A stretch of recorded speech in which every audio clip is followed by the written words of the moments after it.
What's up? What's up, everyone? Welcome to this live stream. Really pumped for this. And there's going to be a lot of good info on sound. We have, again, Alex as a guest speaker on here. I'm going to share a little bit more from our Skype call.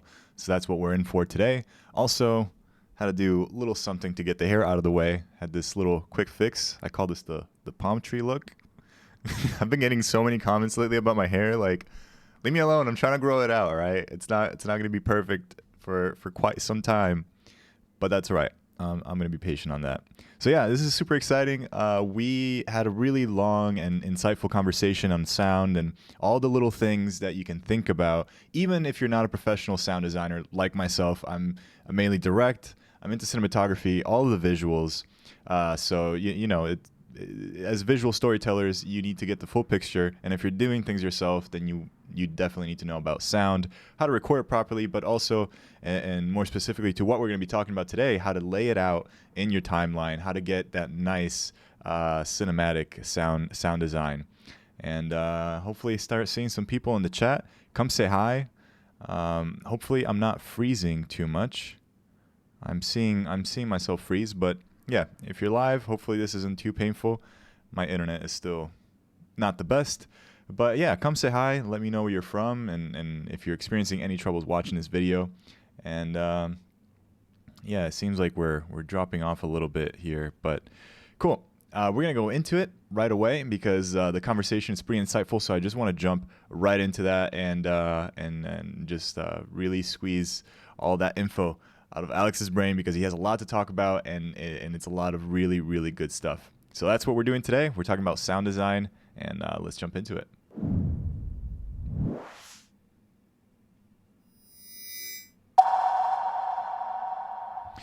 So welcome. If you guys don't know who I am, my name is Chris Trini, and these aren't the usual kind of videos on this channel. We do workshops and shorts and that kind of stuff, but I've been doing these live streams and I'm honestly really, really excited to keep doing them, get more guest speakers on here. So if you guys are enjoying this, definitely let me know.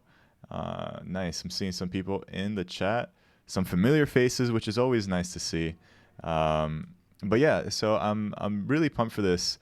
Just because it's always nice to hear someone else's perspective, just someone else's view on things, and yeah, I'm really pumped about it. So without further ado, I'm not gonna ramble just to wait for people to kind of come on the live stream. If you're here, and that's good. If not, there's always playback, and you can jump back in it. So I'm gonna jump into the Skype conversation that I had with Alex earlier, and it's gonna be super insightful. So hopefully you guys will enjoy that. What are some of the steps or some of the things that people should be thinking about? People that are not professionals, you know, people that don't do this as their career specifically with sound, have that part and do it themselves. What would be some of the things that they should think about and some of the steps that they should take to really make their sound design sound as best as it can? One of the first things, and I think this is a common mistake, it's probably a common mistake in editing as well on a low budget, I'd assume, but obviously with sound you have a lot more tracks, so this becomes more of an issue. I think the first step would be actually organization in your session. So if you create a session that's not organized and you don't start from a session template, so even if you're doing that in a video editing software like Premiere Pro, I assume there's a way to like create a template, even if that's just a file that you open each time, like a raw file that's already got tracks laid out. And that way, when you put in your sound effects and your dialogue tracks and everything else and your music, you don't have to do this whole messy process of trying to find out where something's been placed and things like that. And that alone is going to, you know, speed up your workflow, which means that you're going to be kind of getting less stressed about something. So say you're placing in a couple of sound effects. If you can locate those sound effects in your session every time by having a nice template, that means that you're going to be more encouraged to do creative stuff. And that's obviously what you want to be doing if you're trying to do your own sound design. You don't want to be worrying about, oh, where did I put that sound effect? And is that the dialogue track or is that the music track? So the first step would be organizing your session. Step two would be to consider, I mean, in general terms, it's all about creating a soundscape that's full.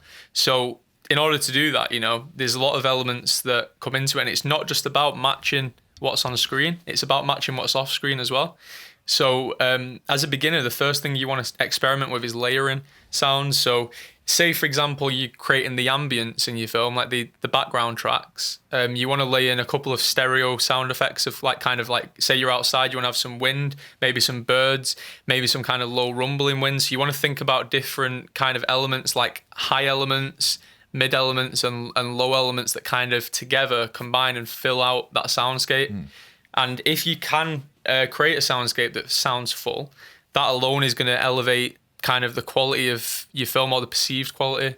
Because it's similar to a picture where if you've got a very balanced color palette, your film looks nice and it's nice to look at. It's the same in sound. If you don't have a balanced palette of sound, your film's going to feel really cheap in the soundscape. The goal with anything, with any kind of film, is that you're creating a world and you want your audience to be immersed in that world.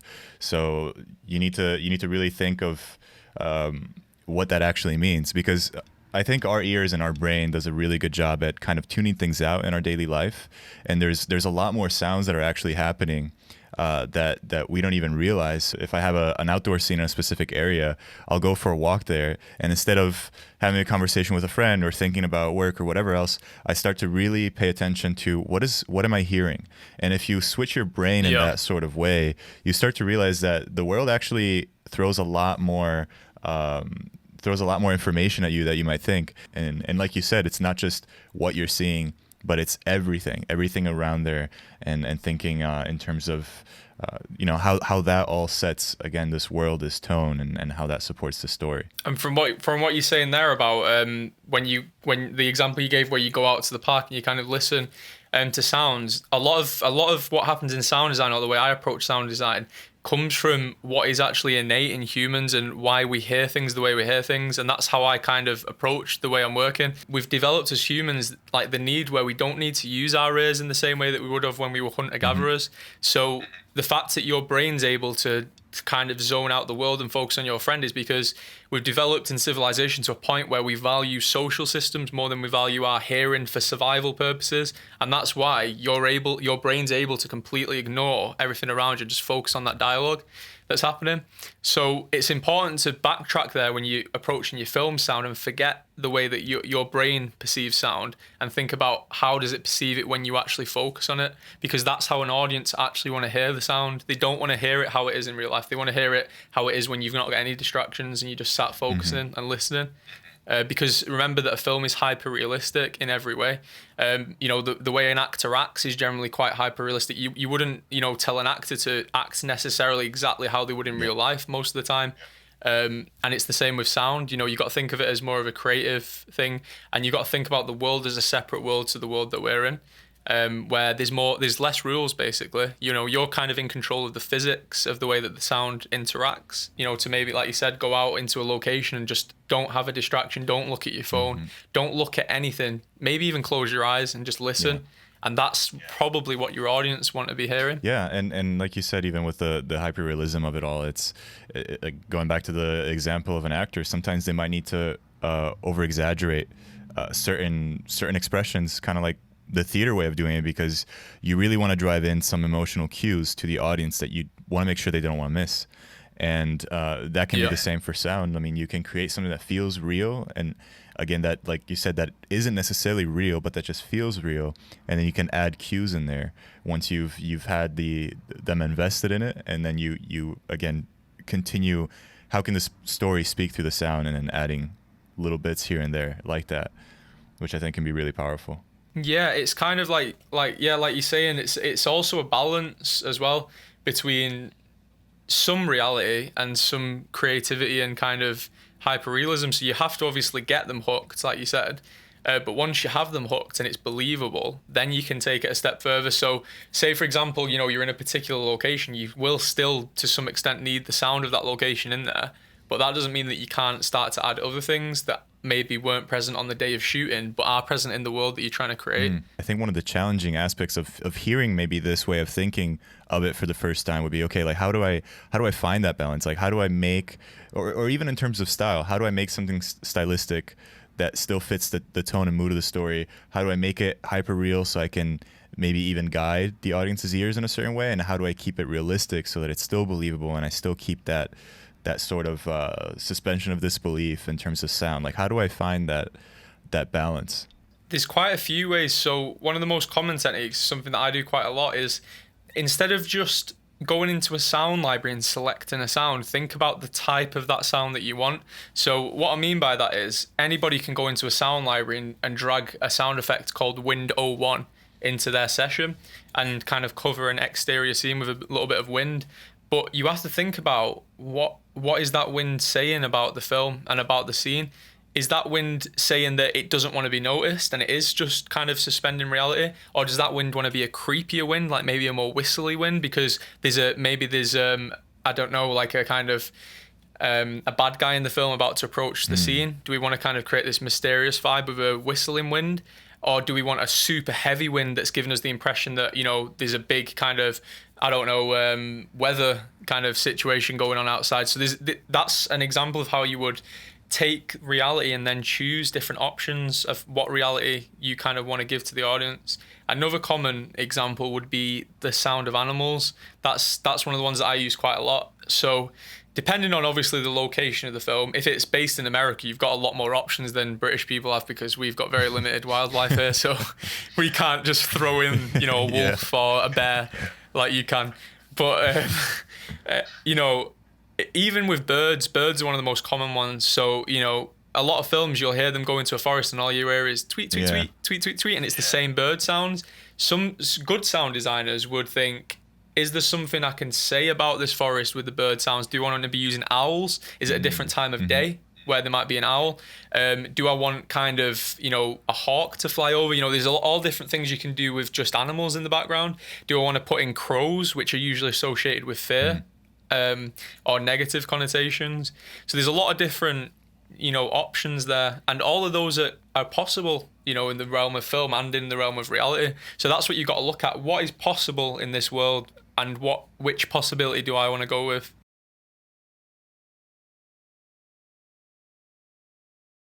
There we go. Mic's back on. All right. So that was just a portion of the call.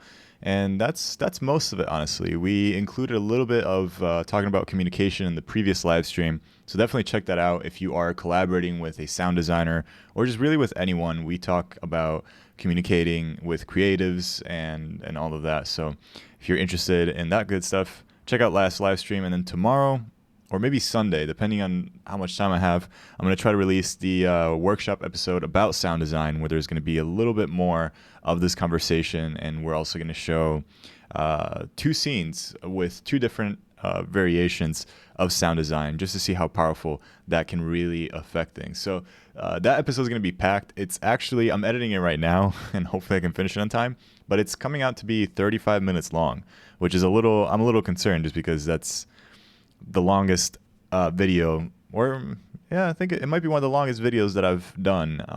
It has a lot of good info, so hopefully people won't mind that it's that long.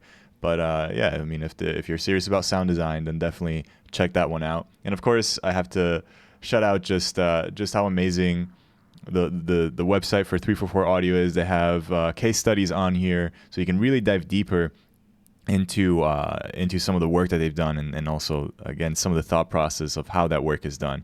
You can see the clients here. These are definitely not the newest kids on the block. These are really experienced professionals, which is why I am so excited to share these kind of perspectives with you guys, and hopefully you are enjoying this type of content. It's definitely something new, and I want to keep doing it, like I said. So definitely let me know, if you guys are interested in getting more guest speakers. I'm in LA, so there's a lot of DPs out here. There's a lot of people in the industry, a lot of directors, a lot of producers, a lot of VFX artists. So that if you are interested in that kind of thing, then let me know. Feedback is really important for me.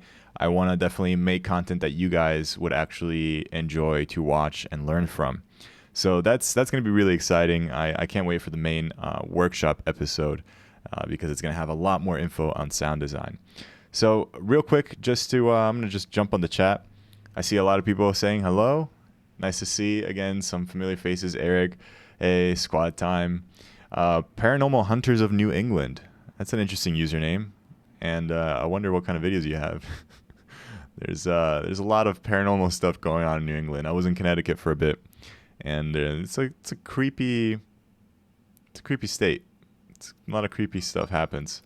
But yeah, so if you guys have any questions about sound design or want to talk about sound or anything like that, I'm not on Alex's level, but I can definitely answer some questions. And if not, I will probably be seeing you in tomorrow's episode. Again, if I can post it on time. If not, I will see you Sunday or whenever I can upload. It's been kind of crazy lately, so I'm trying to hold it all together. YouTube isn't the only thing I do, and honestly, it's been really hard to keep up with it, but it is all worth it. I know that right now it might seem like this is like a second thing for me, but I really am passionate about this, and I try to share as much information with you guys as possible. So hopefully you're enjoying this series. And so far, let's see what we have here. Okay, that image is not connected. Go back to camera. The beauty of being live. I'm just going to show you the channel and the episodes so far in the workshop.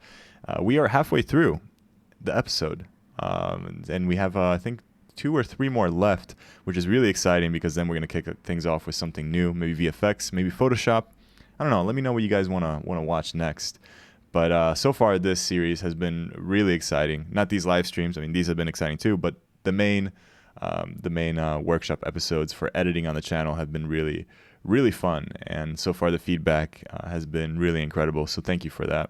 And of course, I'm still slacking on sending out this free grunge texture pack, but I'm going to try to do it again this week. I'm almost done with it. I've just been really trying to pack it up with as many things as possible. So if you guys want to get this stuff for free and future assets for free, go to chriscart.com/free, or you can find the first link in the description. And over there, you can sign up for the VIP mailing list where I send free stuff. It was supposed to be every week, but now it's just whenever I can. But hey, it's free stuff. So sign up and maybe you'll get some free assets that you get to use. And I'm have some cool stuff in the works for that too. So definitely don't miss out on that. All right, guys. Well, I'm gonna wrap it up pretty quickly here, just because the main thing I want to share with you is that Skype conversation. Can't really top that. There's gonna be a lot more tips on sound design in the upcoming episode, and definitely tune in for that because you don't want to miss that. All right. Thank you so much for watching. Definitely follow me on Instagram at ChrisCoar, and I also started a personal Instagram account. Still feels weird to promote it just because it's my personal account. But if you want to follow me there for whatever reason, it's under my name. So that's how you can find me there. All right. Thank you for those that have sticked around to the end of the live stream, that have tuned in. I really appreciate you guys coming in on Friday and for us to have a conversation. That's always fun. And hopefully this can keep growing and get better and better. I'm still new to live streaming, so, be patient with me. All right, guys. Thank you so much for watching, and I will see you in the next episode or in the next live stream.